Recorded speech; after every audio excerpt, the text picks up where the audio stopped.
नाही का, जे येतात ते त्या भोल्याचे असतात. कोणाचे? भोल्यासाठी तुम्ही येऊन राहिलेत. कोणासाठी? भोल्यासाठी. तुमचं भोल्यावर, महादेवावर तुमचं खूप प्रेम आहे ना? आहे ना महादेवावर प्रेम तुमचं, म्हणून तुम्ही इथं येतात ना.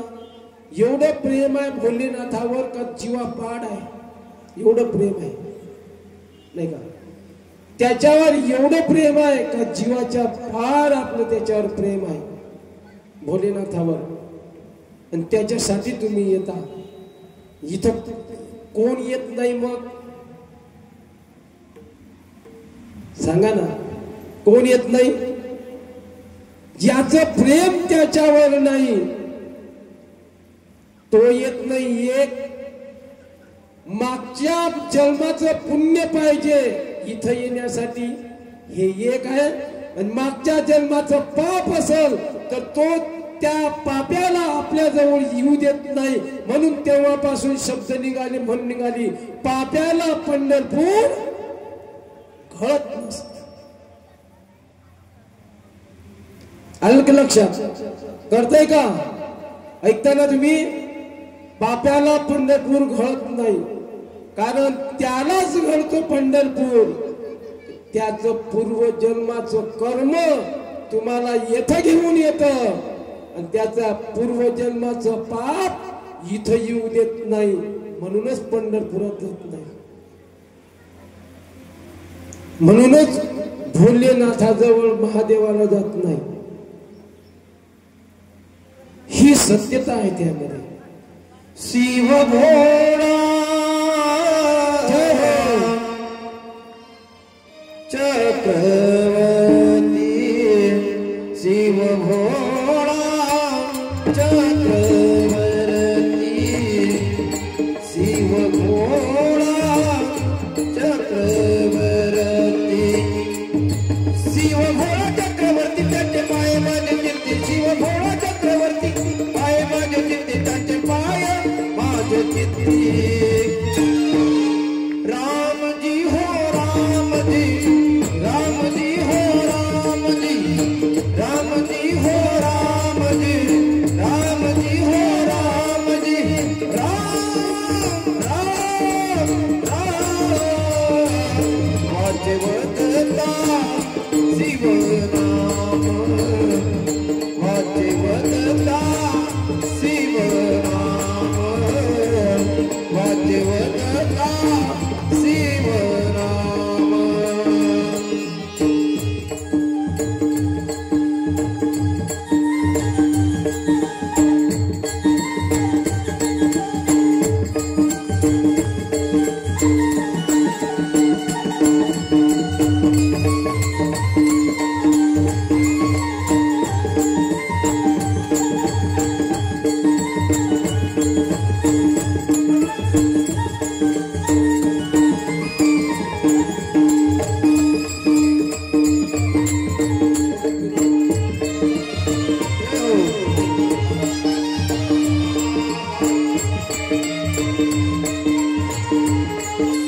वाचवता शिवनाम, वाचवता शिवनाम, वाचवता शिवनाम.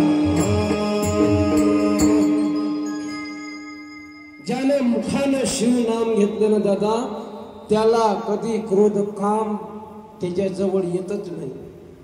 व्यासपीठावरून सांगतोय, संतांचे वचन आहे ते.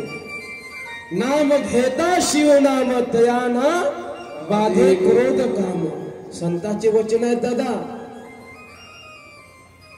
शिवजीचं नाव जर या मुखानं घेतलं ना त्याला कधीही बाधा होत नाही.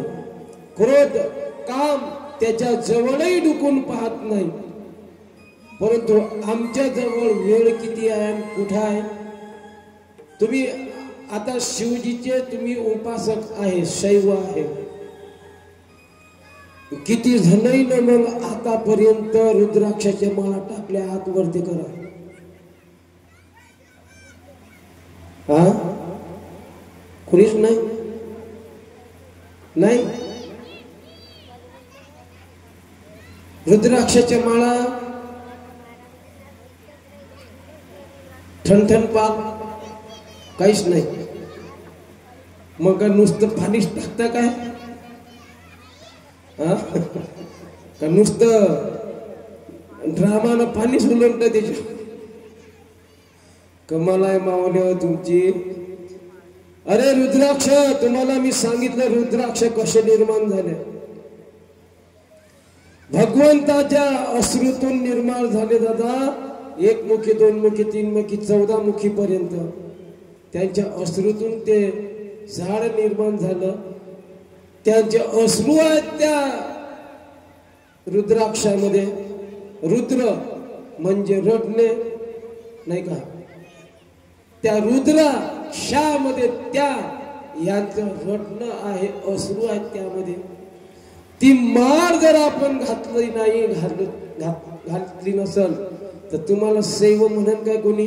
शिवजीचे उपासक म्हणन काय कोणी म्हणून का. ज्याच्या गळ्यामध्ये सपाचट आहे अशा माळा नाही. हे बघा रुद्राक्षाची आहे तुळशीची आहे. दिसतंय का तुम्हाला.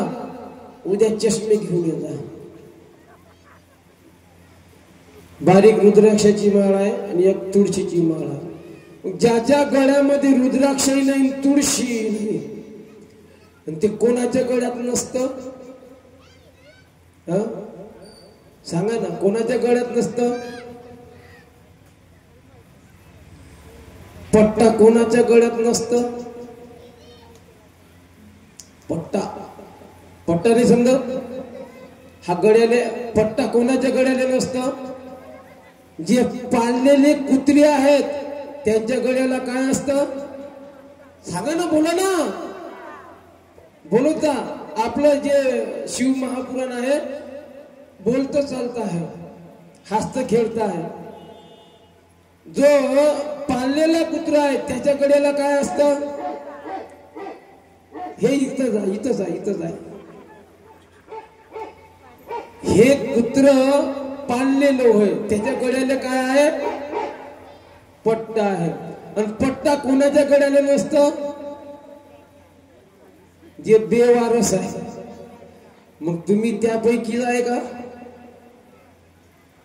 मी नाही म्हणत शास्त्र सांगतंय. याचा अर्थ तुम्ही बेवारस आहे. तुम्हाला वारिस कोणी नाही. ज्याच्या गळ्यामध्ये रुद्राक्षाची माळ तुळशीची माळ जसा कुत्र्याच्या गळ्यामध्ये पट्टा म्हणजे याला कोणीतरी मालक आहे.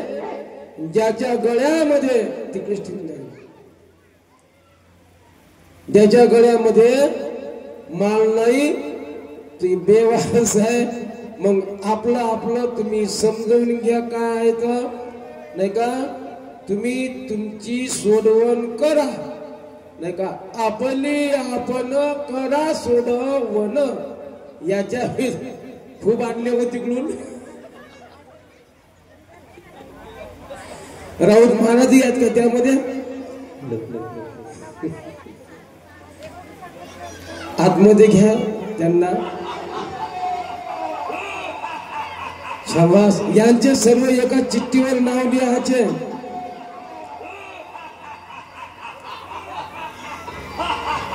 तर अशा प्रकारे भगवान शिव ज्या वेळेस गर्गमुनीनं सांगितलं नारदानं सांगून दिलं का जिथं या जगदंबेचा जन्म होईल अवतार होईल तिला काही अडवायचं नाही. आता येऊ द्या कोणाला. पार्वतीला येऊ द्या पहिले, एकत्र नका करू, अजून लग्न व्हायचं आहे, अलग अलग केव्हा. इकडे बघा पहिले, ही पार्वती माता जगदंबेचा अवतार आहे दादा. दक्षाची पुत्री म्हणून आली होती. दक्षानं न ऐकल्यामुळे दक्षाला श्राप देऊन दिला. सांगितलं, हे दक्ष, मी जर तुझ्या घरी माझ्या मनाप्रमाणे झालं नाही तर मी तुझ्या घरी राहणार नाही. त्या दक्षाच्या घरी ती राहिली नाही. मग हिमालय आणि मैनावती यांच्याकडे तिचा नाही का अवतार झाला. मैनावतीला पाठवा आणि हिमालयाला पाठवा. जे पार्वती मातेचे आई वडील आहेत त्यांना पाठवा.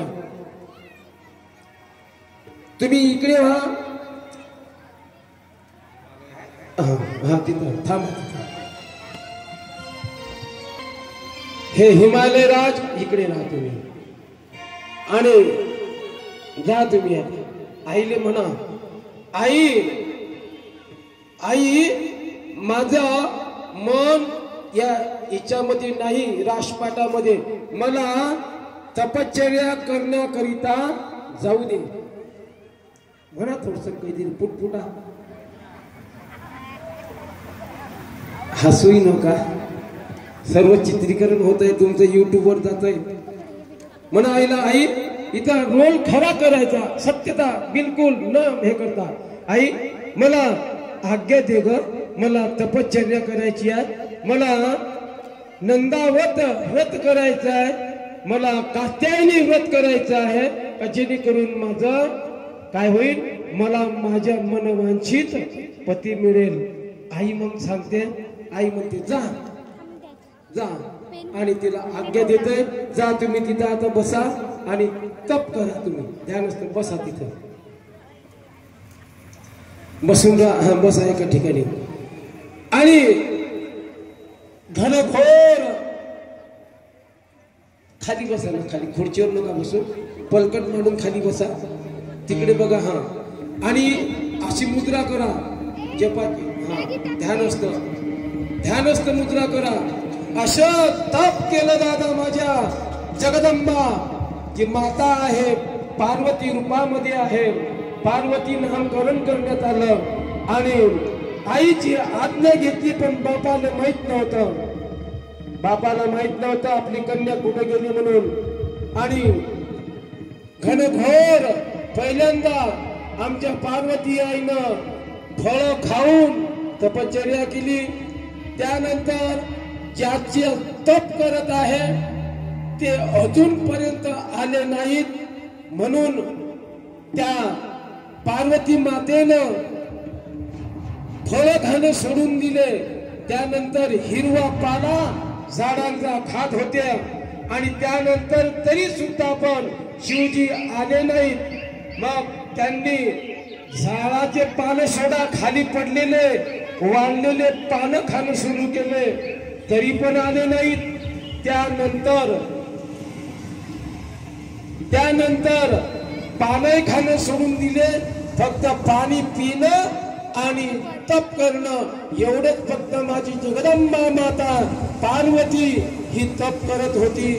आणि तेही तेव्हा आले नाहीत, तर मग त्यांनी पाणी पिणं सोडून दिलं आणि तरी पण आले नाहीत.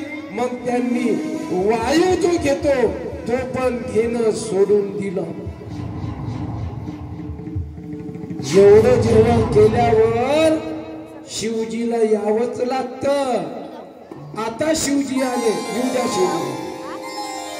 शिवजीला येऊ द्या. शिवजी इकडच्या हातानं तुम्ही आवाज द्या, पार्वती डोळे खोल, डोळे उघड. असं तुमचं सर्व चित्रीकरण युट्यूबवर जात. डोळे उघडलेले आहेत, पार्वतीनं डोळे उघडलेले आहेत. आणि नाही रोज ना माहित नाही, हात जोडून परमेश्वरा हे एवढं मोठं एवढं कठोर का झालास तू? हे स्वामी तुम्ही एवढे कठोर का झालात?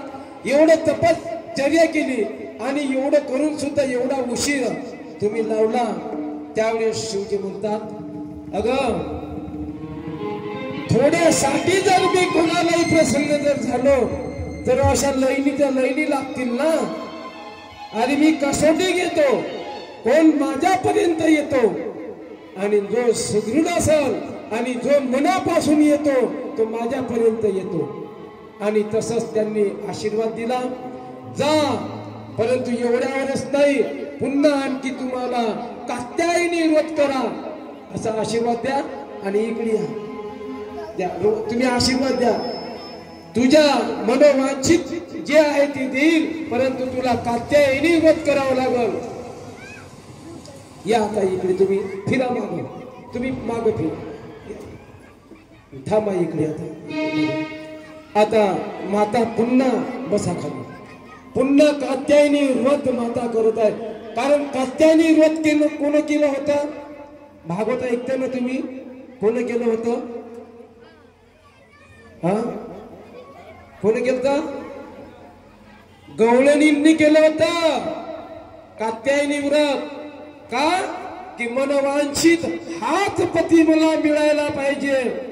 गवळणींनी सर्वच्या सर्व प्रत्येकीला तोच मिळाला होता. ते कुठून आलं होतं व्रत? जे कृष्णाच्या ज्या गवळणी होत्या ते जे व्रत घेतलं होतं ते माता जगदंबे पासून आलं होतं. का माता जगदंबेनं ते व्रत केलं होतं, कात्यायनी व्रत. करा तुम्ही, ध्यान असतं.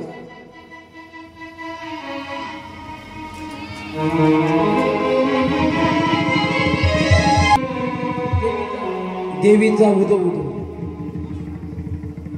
उदय गंबे उदय. हॅलो हॅलो उदो बोला, उदो बोला, उदो बोला अंबाबाई माऊलीचा. उदो बोला, उदो बोला, उदो बोला अंबाबाई माऊलीचा. उदो बोला, उदो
माझ्या जगदंबा आई आहे जी पार्वती माता, हिनं कात्यायनी देवीचं व्रत केलं आणि असं मनापासून केलं दादा, असं मनापासून केलं का प्रत्यक्ष शिवजीनं आता कसोटी घेणं चालू केली.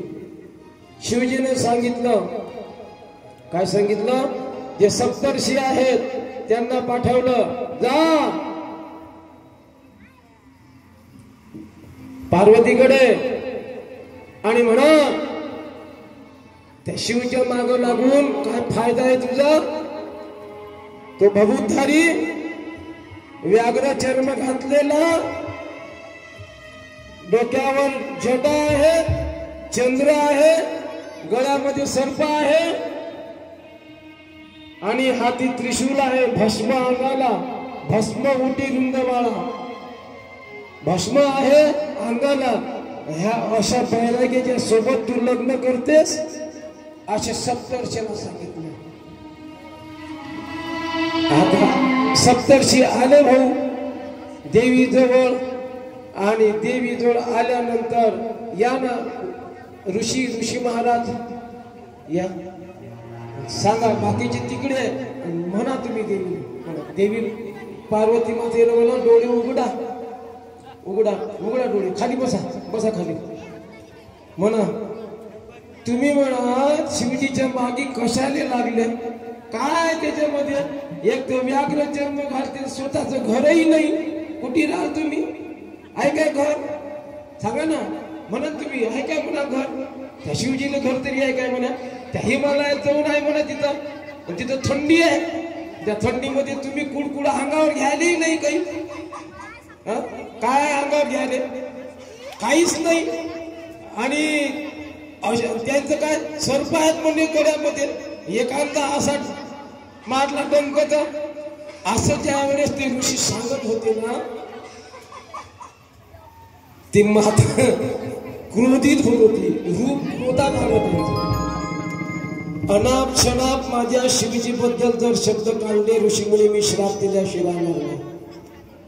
तुम्ही लोक तुम्हालाच बसल्या. ऋषी मुनी म्हणतात, उठले ऋषी महाराज, आई जेवढं आम्हाला सांगण्यात आलं होतं तेवढी डुप्लिकेट मारली.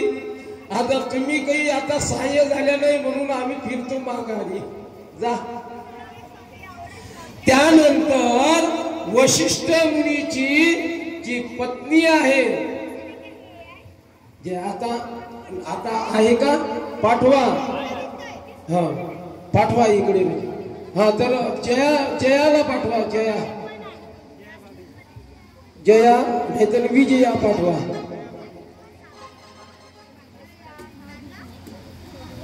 सध्याची या ना म्हणा विसरून.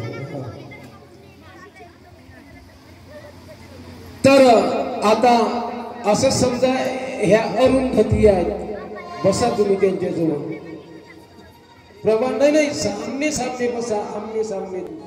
म्हणा आई तू कोणासोबत लग्न करतेस ग? तुझा हा शिव जटा धारण करणारा, स्मशानात राहणारा, भभूतधारी नाही का, स्वतःच मकान नसलेलं नाही का, सर्व दान करून दिलेलं, काहीच त्याच्याकडे नाही. तू कसा संसार करशील ग जगदंबे? आई कसं करशील तू? तर ते आईचं रूप थोडं क्रोधामध्ये आलं. करता येत असेल भाव तर करा क्रोधातला. मग अरुंधती उभ्या राहिल्या, त्यांचं रूप बघून आणि व्हा उभ्या आणि नमस्कार करा. आई चालतोय, हा पण तुम्ही नाही समजा ऐकत. मला ते सांगण्यात आलं होतं म्हणून मी तसं म्हटलं. निघा तुम्ही तुमच्या घराकडे. आता आपली पुत्री घनघोर तपश्चर्या करत आहे म्हणून हे हिमालय आणि मैनावती जा त्यांच्याकडे, जा ना बघितलं ना, आणि समजावा त्यांना, मुली हे काय करतोस, चाल घरी चाल असं म्हणा तुम्ही. आम्हाला ऐकू आलं तरी नाही चालत, पण त्यांना फक्त असं हावभाव करा. अगं काय करतोस हे? हा नाही चाल घरी असं ज्यावेळेस म्हटलं ना, आईनं नकार म्हणजे जगदंबे माताने नकार दिला आणि सांगितलं आईला, आई जोपर्यंत मला शिवजी प्राप्त होत नाही तोपर्यंत मी इथून हलणार नाही. निघा या माग परत. तर ते माग परतून गेले. एवढ्या कसोट्या घेतल्या माझ्या शिवजीनं. शिवजीनं एवढी कसोटी घेतली दादा. एवढ्या आईच्या कसोट्या घेतल्या. कोणतंही फळ प्राप्त करून घ्यायचं असेल ना बिना कसोटीनं नाही भेटत दादा. नुसतं देवावर एक लोटा जल सब मुसीबतों का हल केल्यानं नाही जमत रे बाबा. संसारातलं भेटल तुम्हाला काही भेटायचं असेल पण परमार्थामध्ये खूप जावं लागतं, खूप तपावं लागतं. तशीच माझी जगदंबा आई पार्वती तपली. शेवटी आता एकच उपाय केला. शिवजी दुसरं रूप धारण करून नाही का. आता इथं यांचं रूप काही बदलणार नाही, दुसऱ्यातही बदलू शकत नाही म्हणून फक्त कथेद्वारे सांगतो. रूप बदलून गेले. रूप बदलून गेल्यानंतर तेवढ्यात जया विजयाने पाठवा. जया विजया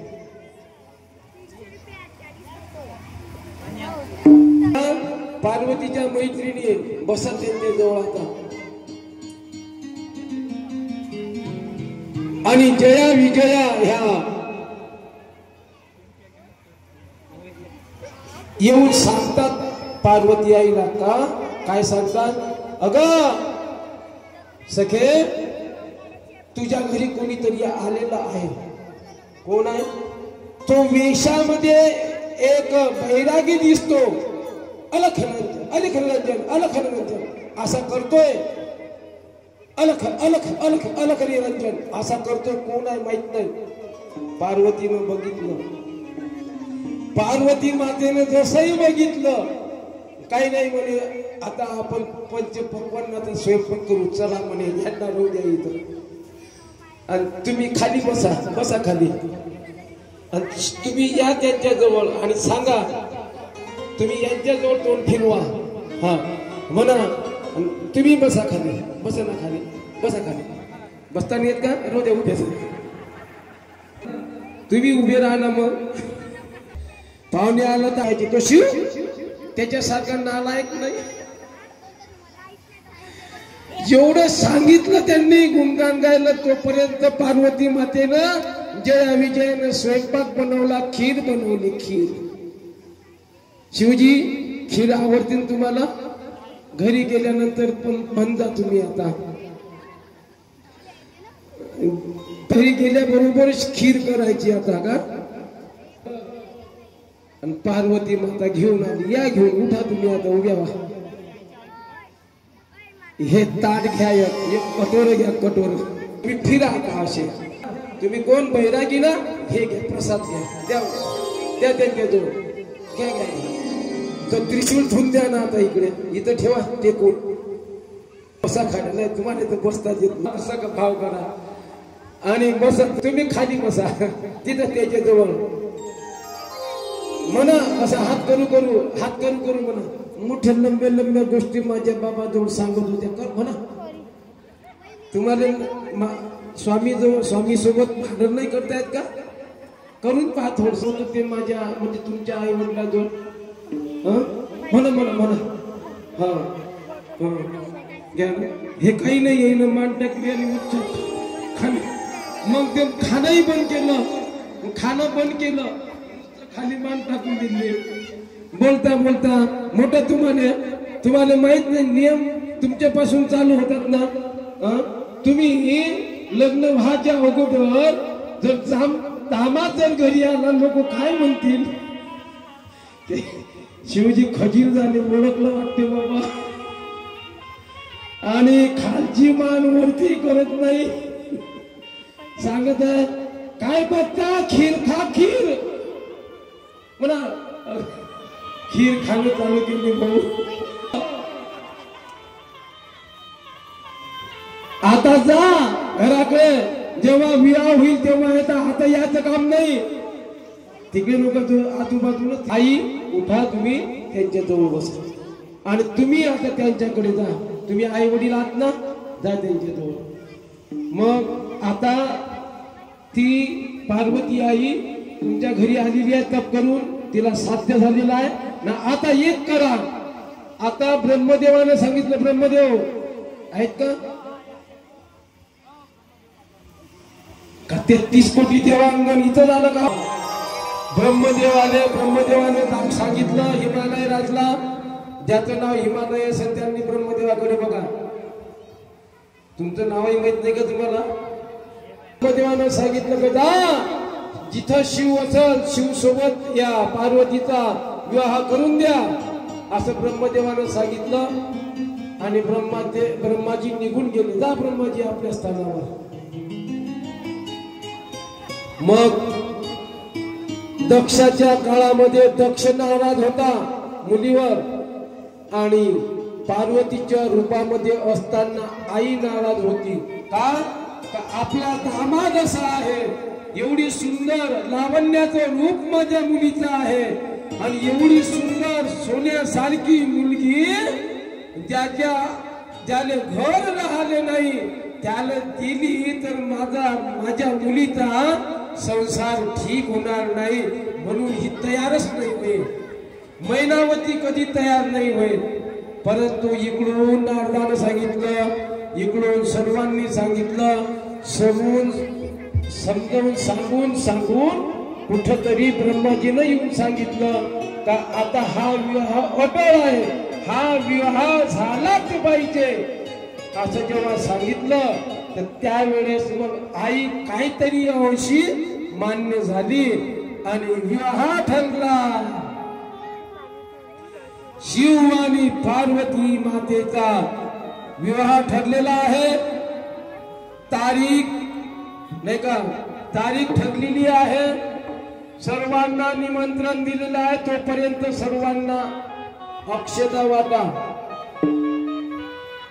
फुलं नसेल तर फुलं वाटा, फुलं नाही का देशोदिशी पत्रिका वाटलेली आहेत. लग्नाचं मुहूर्त काढलेला आहे. भृगु ऋषी मतामध्ये बसा.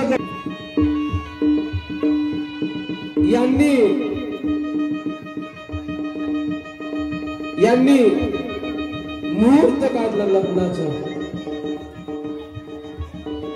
नाही का? मुहूर्त निघालं शिवरात्री,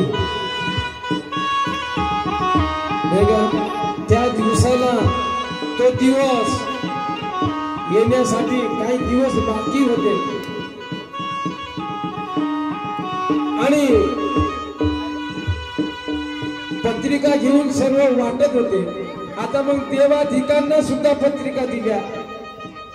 इंद्रादी लोक आहेत, इंद्रादी देव आहेत, त्यांना सुद्धा पत्रिका वाटलेली आहेत. जेवढे काही ऋषी मुनी यांना कोणीही वंचित राहू नये म्हणून पत्रिका अक्षदा सर्वांना वाटलेली आहे. आता माझी पार्वती माता जी याची वाट बघत होती, खरं कोणतंही आपल्याला जी वस्तू वा कोणतंही काही जर मिळवायचं असेल तर बिना परिश्रमानं मिळत नाही. बिना परिश्रमानं मिळत नाही, बिना तपानं मिळत नाही. देव तुम्हाला सहाय्य करेल. तुम्हाला 2 वेळची रोटी खायला नसेल तर तुम्ही देवावर जाऊन 1 लोटा जल जर मिळवून टाकलं, समर्पण केलं तर देव खान देईल तुम्हाला 2 वेळेचं. पण शिव तत्वामध्ये विलीन करणार नाही दादा. तेवढ्यासाठी त्यांना खूप परिश्रम करावे लागतात. नंदीचा टुकुर मुकुर बघत आहे बाबा, घेईन काय फायदा. नंदी, या नंदीला का चारा नव्हता का हो खायला? करावं लागतं. चंदनासारखं झिजावं लागतं आणि तेव्हा कुठं आपल्याला ते प्राप्त होतं. आणि मी सांगत असतो तुम्हाला, कोणतीही गोष्ट हे श्रमानं कठीण जेव्हा मिळेल तर ते जन्मभर पुरल. जे सहज मिळेल ती अल्प आयुष्य असतं आणि जे श्रमाने मिळतं ते चिरकाल टिकतं, नाही का? असं म्हणून भगवंताची भक्ती करायची आहे. आपलं पूर्ण समर्पण असलं पाहिजे. जसं माझ्या पार्वती आईनं शिवजीच्या मध्ये विलीन पूर्ण समर्पण केलं. पूर्ण समर्पण जोपर्यंत होत नाही आपलं, तोपर्यंत भगवंत तुमच्या आजूबाजूलाही फिरत नाही. भगवंत तुमच्या आजूबाजूला फिरत नाही. आणि का समर्पण होत नाही तोपर्यंत भगवंत तुमच्या जवळ येत नाही. नुसतं एका लोट्या जलानं तुमच्या जवळ येणार नाही. तुमची काळजी घेईल वाटल्यास पण तुमच्या जवळ येणार नाही. तर आपलं समर्पण कसं पाहिजे? आपल्या भावातून समर्पण पाहिजे, मनापासून समर्पण पाहिजे, नाही का? भाव धरी तारील पाषाण. भाव जर दगडावर ठेवला दादा तर पाषाण म्हणजे गोटा हा सुद्धा तुम्हाला पावल्याशिवाय राहत नाही. आपलं समर्पणच नाही. आपण देवाच्या देवळात जातो परंतु नाही का फक्त आपण भिकारी म्हणून जातो.